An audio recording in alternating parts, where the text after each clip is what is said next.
તો હાથ છે ને એની જગ્યા પર તમે ટોવેલ કાં તો નેપકિન રોલ કરીને મૂકી શકો. બરાબર. 1 છોડી દો, દબાવો, 2 દબાવો, 3 દબાવો, 4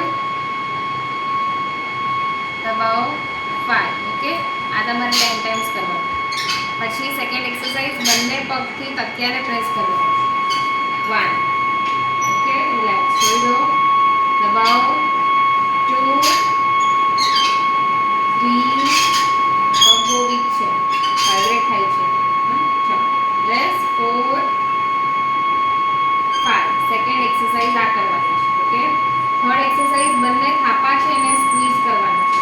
ભેગા કરો થાપાને, બટક્સને સ્ક્વીઝ કરો. આ નજદીક લાવો. 1 છોડો, આને નથી દબાવવાનું, દબાવો, હા, 2 રિલેક્સ, થાપાને ભેગા કરવાના છે.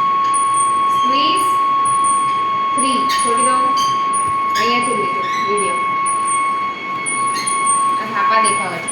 ચાલો સ્ક્વીઝ કરો. 4 સ્ક્વીઝ કરો. 5 સ્ક્વીઝ કરો. 6. ઓકે, આ 3 એક્સરસાઇઝ થઈ. હવે ફોર્થમાં ત્રણેયને સાથે કરવાનું છે. ઓકે, પહેલા કમર દબાવો, દબાવી રાખો, થાપા ટાઈટ કરો, સ્ક્વીઝ કરો, છોડી દો. ઓકે, જે આપણે 3 કરી ને એ ફોર્થમાં તમારે ત્રણેય સાથે કરવાનું. દબાવો પાછા, હા, બેક પ્રેસ કરો, આને સ્ક્વીઝ કરો. Okay, relax. પાછું એકવાર લાસ્ટ, કમર દબાવો, થાપા સ્ક્વીઝ કરો, બિલોને દબાવો. Okay, relax. આ ફોર્થ એક્સરસાઇઝ. પછી ફિફ્થ એક્સરસાઇઝ, બંને પગ પર વજન આપીને તકિયાને દબાવીને કમર ઊંચી કરવાની છે. બંને હાથ નીચે મૂકો, કમર લિફ્ટ કરો ઉપર, કમર ઉચકો. હા, ઓકે, આ તમારે ફિફ્થ એક્સરસાઇઝ કરવાની છે 10 ટાઈમ્સ. નીચે મૂકો, પાછું લિફ્ટ કરો, પાછું લિફ્ટ કરો એકવાર. બરાબર, આ બધી કોર છે.